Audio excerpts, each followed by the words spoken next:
Il y a pas longtemps, je reçois un message d'une fille qui me dit je travaille en CHSLD, je veux témoigner moi aussi. Je dis vas-y, écris-moi, je les lis toutes. Elle me répond ben finalement, je l'ai déjà mis sur mon mur, c'est en train de devenir viral, mais j'aimerais beaucoup ça que t'en lises des extraits comme t'as fait avec d'autres témoignages. Je m'en vais sur son mur. Elle s'appelle Amina Kilaji.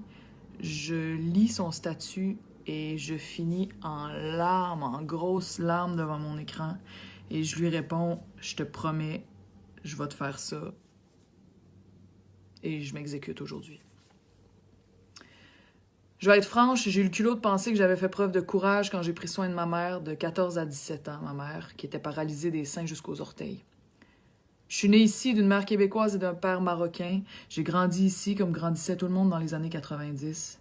Et ma mère est décédée après 3 ans d'un cancer des os. On ne peut plus violent. Cet épisode de mon adolescence est pertinent dans ce que je m'apprête à raconter. Parce que ma mère, je l'ai soignée comme j'ai pu durant cette troublante période qu'est l'adolescence. Je l'ai fait boire, j'ai changé ses culottes d'incontinence, j'ai vidé sa sonde, je l'ai massée. Je l'ai entendu crier de douleur des heures et des heures. Ça résonne encore dans ma tête.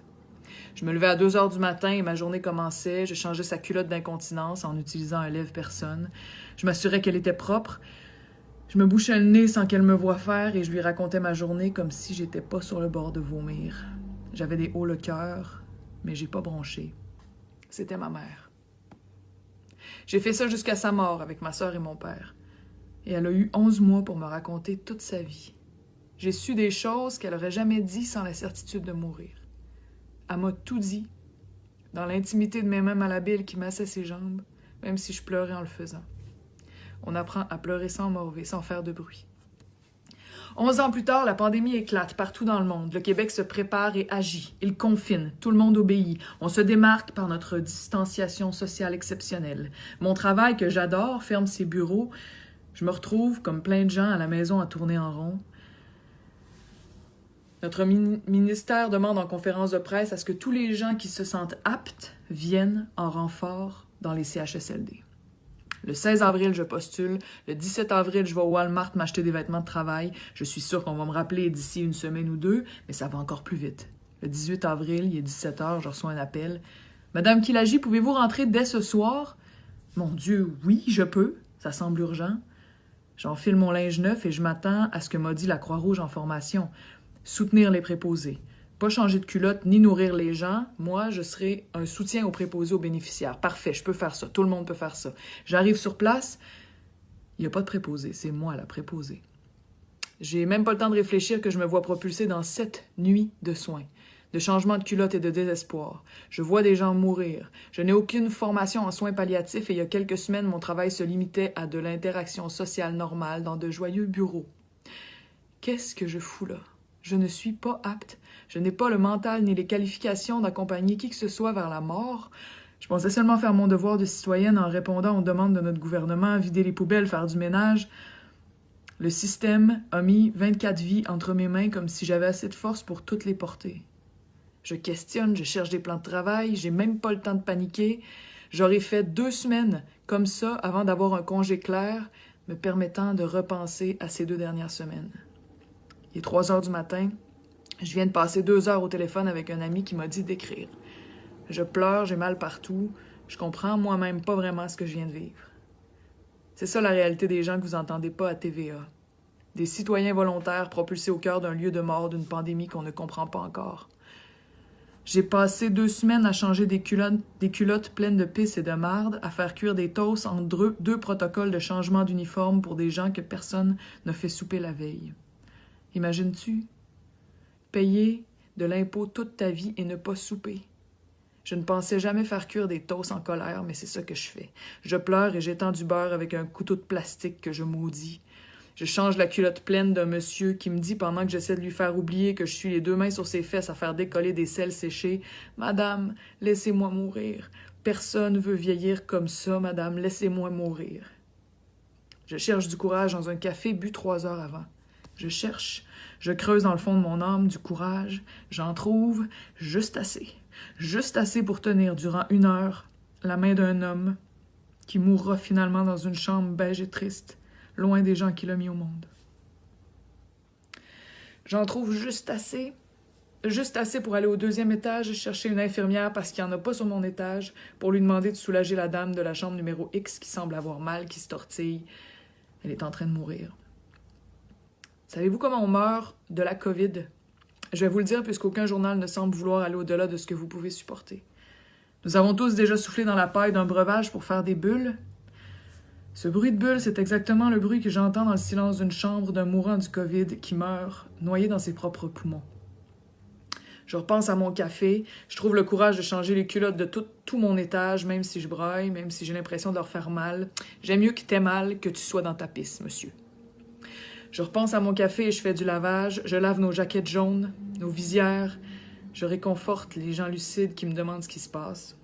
Je cherche les mots et je réalise que la détresse d'un enfant qui ne comprend pas est vraiment égale à la détresse d'une personne âgée, à la différence qu'on ne berne pas les gens âgés comme on berne les enfants. Est-ce que je vais mourir, madame? Ne m'emmenez pas la COVID, madame. Est-ce que mes enfants s'en viennent, madame? Je veux pas mourir tout seul, madame. Je passe ma pause avec une dame en fin de vie. C'est ma 3e fois, je suis presque habituée. Je mets du piano sur Spotify. Je dépose le téléphone sur sa table de chevet.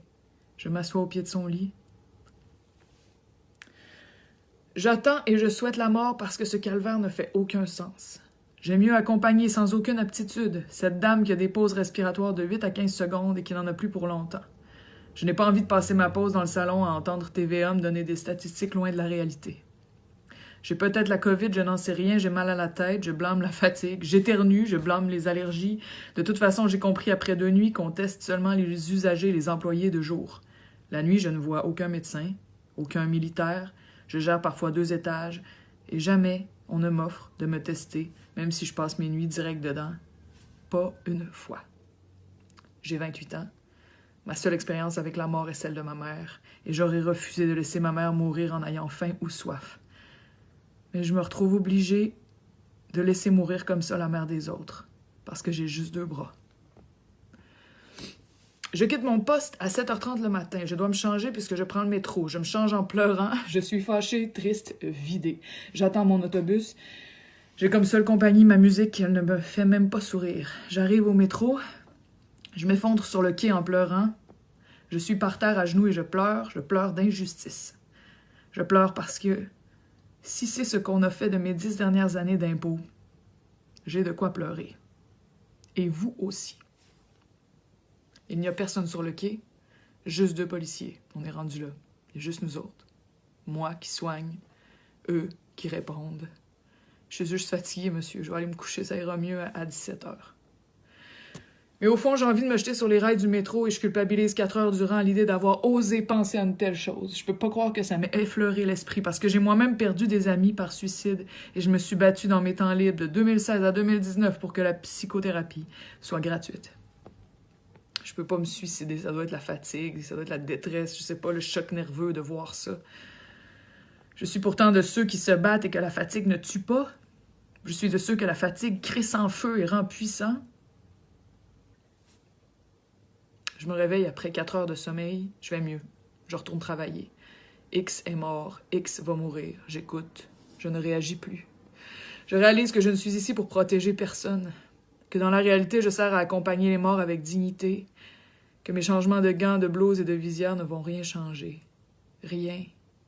J'entends crier dans les corridors, je cherche d'où ça vient. J'entends gémir, j'entends pleurer, j'ai envie qu'un astéroïde frappe la planète puis que plus jamais j'entende souffrir de même. Je n'ai la capacité de sauver personne. Je vais mettre vos parents dans des sacs mortuaires ou les laisser sur leur lit toute la nuit, la fenêtre grande ouverte en attendant le coroner. Mais je n'ai la capacité de sauver personne. Je trouve Madame D assise dans son lit dans un rond de pisse, la fenêtre grande ouverte. Je me demande depuis quand elle est là, comme ça, toute nue au froid. J'ai changé des gens âgés qui avaient de la pisse jusque dans le cou parce que le matelas était imbibé. J'ai changé des aînés qui ont eu du mal à me verbaliser qu'ils ont soif, tellement ils ont soif. J'ai changé des aînés incapables de me parler. J'ai dû deviner, penser pour eux. J'ai pris un break de 7 minutes, je suis allée dehors. Il était 5 heures du matin et j'ai entendu les oiseaux chanter. Ça m'a fait mal, ce bonheur-là auquel j'avais encore droit, moi. J'aurais voulu emmener avec moi tous les oiseaux que j'ai entendus et leur faire entendre une dernière fois. J'ai allumé ma cigarette et j'ai tellement pleuré que je n'ai même pas réussi à prendre une puff. J'ai manqué d'air et je suis en santé. J'ai sûrement pas la COVID et j'ai certainement pas 80 ans en CHSLD. J'ai paniqué parce que personne n'est en mesure d'entrer là-dedans et d'en sortir sain d'esprit. Je pensais que j'avais déjà eu du courage. J'ai eu le culot de me lancer des fleurs, de penser que je savais c'était quoi mourir parce que j'avais enterré ma mère qui est morte à 46 ans. Mais je savais pas qu'au Québec, au jour 30 d'une crise sanitaire, on mourait seul dans sa pisse pis sa marde sans avoir soupé et qu'on devenait juste une statistique. Je ne pensais pas qu'au Québec, en 2020, on pouvait mourir dans un silence si violent qu'on ne parle de vous qu'en chiffres au journal de 14 heures. Je ne pensais pas que je me retrouverais obligée de travailler sans avoir le temps de souper ni de boire de l'eau. Je ne pensais pas qu'au Québec, on avait fait de la vieillesse une institution aussi honteuse. Je suis fatiguée, mais je vais y retourner et je mettrai dans la colère que je mange pour souper tous ceux qui étaient en capacité de réagir et d'agir et qui n'ont rien fait. Je ne dormirai plus jamais tranquille après avoir réduit la vie entière de ces gens à des sacs de poubelle noirs. Jamais. On grandit en se faisant dire que la vie est sacrée, mais que vaut notre vieillesse?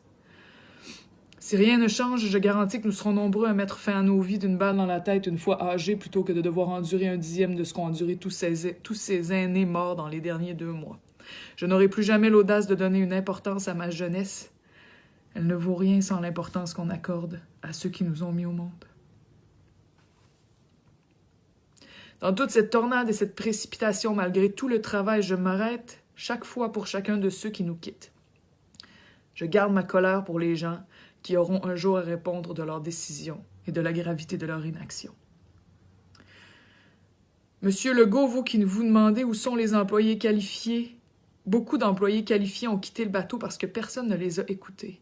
Et vous leur courez après maintenant comme s'ils vous devaient quelque chose quand ni votre gouvernement, ni ceux d'avant n'ont eu le respect de nous écouter quand on a demandé de l'aide avant de se rendre malade et avant qu'on en arrive exactement là où nous sommes. Parce que Amina, elle a été préposée aux bénéficiaires dans sa vie passée, puis elle a travaillé déjà en CHSLD. J'y retourne cette nuit, mais l'impuissance est une violence qui brise jusqu'au fond de soi, et je n'ai aucun espoir d'être réparée de ce que je suis en train de voir.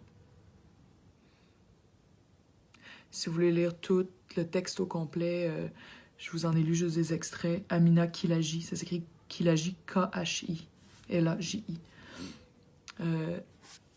De plus en plus d'infirmières, de plus en plus de préposés, de travailleuses de la santé, de gens qui sont bénévoles, qui sont allés prêter main forte, écrivent des statuts comme ça qui deviennent viraux. Il y a une libération de la parole en ce moment qui se passe sur Internet et j'espère que ça va continuer. Il faut que ça continue.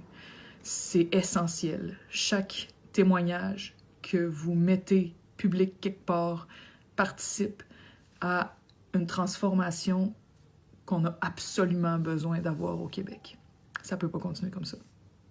Ce que ça dit sur nous, ça n'a pas de bon sens si on laisse les choses comme ça.